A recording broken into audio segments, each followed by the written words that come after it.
नहीं, तुम प्रश्न नहीं उठाओगे, तुम चुपचाप जो कहा जाओगा करोगे। देखा मिलिट्री में यही करते हो।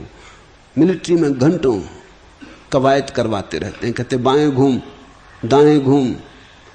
कोई पूछे कि 3-3 4-4 घंटे बाएं दाएं घूम क्यों करवा रहे हो? उसके पीछे बड़ा मनोवैज्ञानिक कारण। वो व्यक्ति के भीतर व्यक्तित्व को मारना चाहते। वो कहते हैं जब हम कहें बाएं घूम तो तुम बाएं घूमो। तुम्हारे भीतर ऐसा प्रश्न नहीं उठना चाहिए क्यों। किसी साधारण आदमी से सड़क पर खड़े हो कहो कि बाएं घूम तो वो कहेगा क्यों। स्वाभाविक, किस लिए बाएं घूमे? अब कोई कारण हो तो बाएं घूमे। लेकिन मिलिट्री में अगर तुम कहो कि किस लिए बाएं घूमे, क्या कारण है, तो तुम गलत बात पूछ रहे हो। कारण पूछने का सवाल नहीं, आज्ञा मानना है। तुम्हारे मस्तिष्क को इस तरह से ढालना है कि तुमसे जो कहा जाए तुम बिना सोचे कर सको। यही कुशलता है, इफिशिएंसी। क्योंकि सोच में तो समय लगता है। तुमसे कहा बाएं घूमो, तुम सोचने लगे कि घूमें कि न घूमें, कि फायदा क्या, कि मतलब क्या, और फिर दाएं घूमना पड़ेगा और फिर यहीं आना पड़ेगा। तो थोड़ी देर में घूम के लोग यहीं आ जाएंगे, हम यहीं खड़े रहें। सार क्या है? तो तुम सैनिक नहीं बन सकते। सैनिक बनने का अर्थ ही यही है कि तुम्हारे भीतर विचार की कोई भी ऊर्मी न रह जाए, विचार की कोई तरंग न रह जाए। तुम बिल्कुल जड़वत हो जाओ। जब कहा बाएं घूम तो तुम ऐसे यंत्रवत घूम जाओ कि तुम चाहो भी अपने को रोकना तो ना रोक सको। विलियम जेम्स ने उल्लेख किया है कि पहले महायुद्ध के वक्त वो एक होटल में बैठा हुआ है, अपने मित्रों से बात कर रहा है।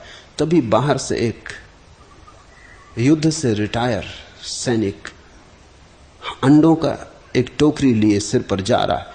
उसने मजाक में सिर्फ ये दिखाने के लिए कि आदमी कैसा यांत्रिक हो जा सकता है, होटल में जोर से कहा अटेंशन। वो जो सैनिक बाहर जा रहा था अंडे की टोकरी लिए, वो अटेंशन खड़ा हो गया। उसको नौकरी छोड़े भी 10 साल हो गए। वो सारे अंडे सड़क पर गिर के बिखर के टूट गए। वो बड़ा नाराज हुआ। उसने कहा किस ना समझने अटेंशन का। विलियम जेम्स ने कहा कि तुम्हें मतलब, हम अटेंशन कहने के हकदार, तुम मत हो अटेंशन। उसने कहा यह भी हो सकता। 30 साल तक अटेंशन यानी अटेंशन, अब तो वो खून में समा गया है। ऐसी मजाक करनी ठीक नहीं।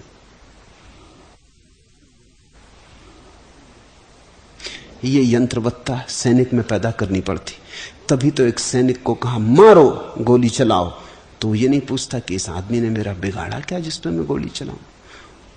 वो ये नहीं सोचता इसकी पत्नी होगी घर, इसके बच्चे होंगे जैसे मेरी पत्नी और मेरे बच्चे। वो ये नहीं सोचता इसकी बूढ़ी माँ होगी, शायद इसी पे निर्भर होगी। वो ये नहीं सोचती इसका बूढ़ा बाप होगा, शायद आंखें खो गई होंगी, यही उसके जीवन की लकड़ी है, सहारा है। वो कुछ नहीं सोचता, गोली मार। तो वो गोली मारता है क्योंकि वो यंत्रवत है। जिस आदमी ने हिरोशिमा पर एटम बम गिराया और एक एटम बम के द्वारा 1 लाख आदमी 10 मिनट के भीतर राख हो गए, वो वापस लौट के सो गया। जब सुबह उससे पत्रकारों ने पूछा कि तुम रात सो सके, उसने कहा क्यों? खूब गहरी नींद सोया, आज्ञा पूरी कर दी, बात खत्म हो गई। इससे मेरा लेनी देना क्या है कि कितने लोग मरे कि नहीं मरे, ये तो जिन्होंने पॉलिसी बनाई वो जाने।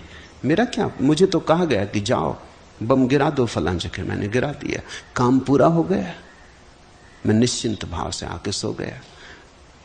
1 लाख आदमी मर जाएं तुम्हारे हाथ से गिराए बम से और तुम्हें रात नींद आ जाए, थोड़ा सोचो मतलब क्या हुआ। 1 लाख आदमी